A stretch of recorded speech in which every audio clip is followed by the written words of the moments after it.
Hey everyone, and welcome. Today, we're jumping into the totally fascinating and, often misunderstood world where psychology crashes right into the law.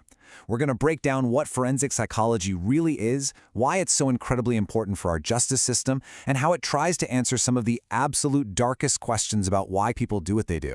So to get started, let's just confront a really chilling question. This comes from the source material regarding a horrific mass murder that happened in Hakkundara, Sri Lanka. The question is this: can any human stay with the dead bodies, which murdered by himself, around, cook, and eat, and maintain the killing motivation for hours and hours? It is a deeply, deeply unsettling thought, and it's exactly that kind of disturbing mystery that drives the entire field we're exploring today. When we're faced with behavior that seems to defy all logic, all empathy, like in that case, our usual ways of explaining things just don't cut it. They fall short. To even begin to make sense of something that shocking, we need a specific scientific framework. And that framework, well, that's forensic psychology. Okay, so what is this discipline, really? This next part is all about defining the field that gives us the tools to investigate the why behind some of humanity's most incomprehensible actions. So here's the official definition, and what's really important to notice here is just how broad it is. See, it's not just about criminals. It's the application of psychology to the entire legal system. That includes both civil and criminal law.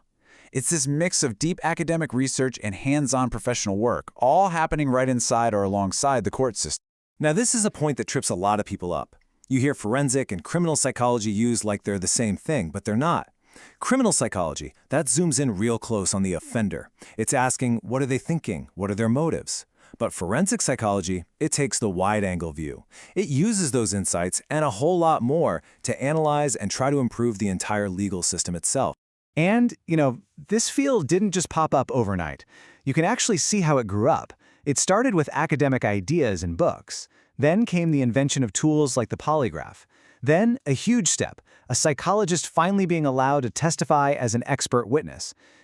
But that moment in 1968, that was a real game changer. When the LAPD hired a full-time police psychologist, it totally shifted things. It put the practice right inside law enforcement, setting the stage for all the practical roles we see today.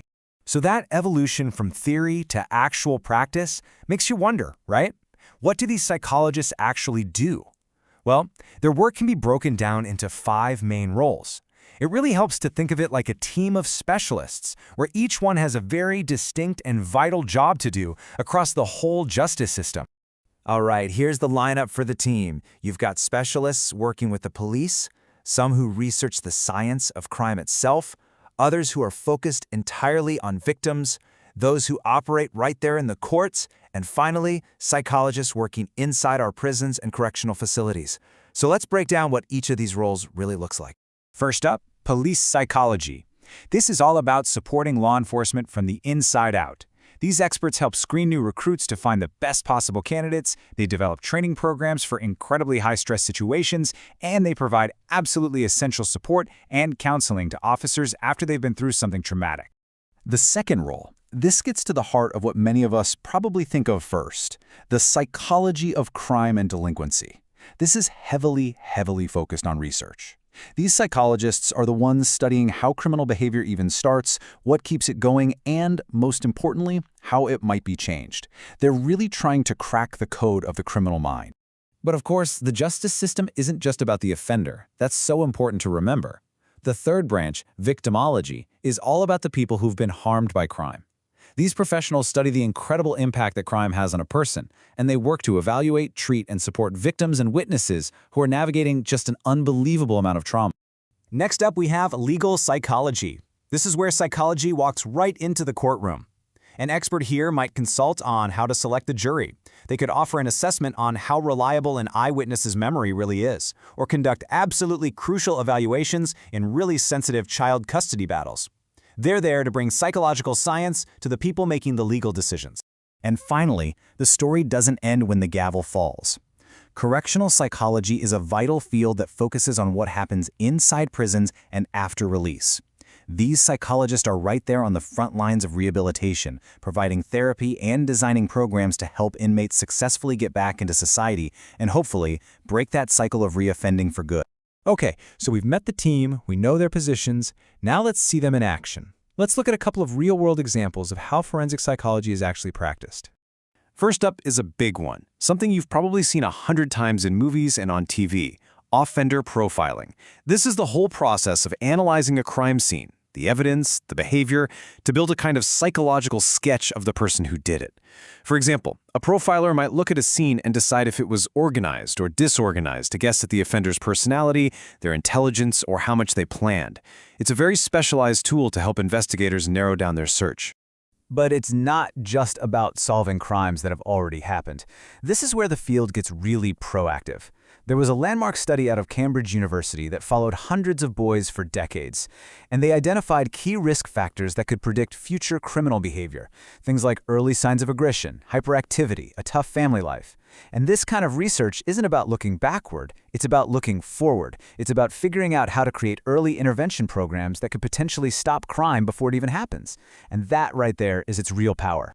So we've covered a lot of ground, right? We've defined the field, we've met the specialists, we've seen some of their tools in action, but let's zoom out for a second. Why does all of this really fundamentally matter? What's the bigger picture? Because at the end of the day, forensic psychology is about so much more than just solving crimes. By making police training better, by understanding offenders, by supporting victims, and by helping with rehabilitation, the real goal is to make the entire legal system more effective, more humane, and more just for every single person it touches.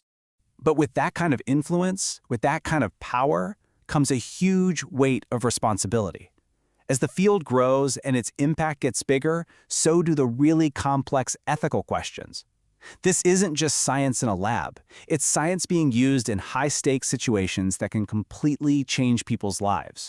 And that brings us to the ultimate challenge. As these professionals get better and better at understanding the human mind, its deepest motivations, its traumas, its breaking points, we are left with this profound question. When psychology can unlock the mind, who guards the key? How do we make sure this powerful knowledge is always used wisely, ethically? Answering that is the central challenge that's going to shape the future of this incredible field, especially when we're trying to find the why behind questions like the one we started with. Thanks so much for joining me.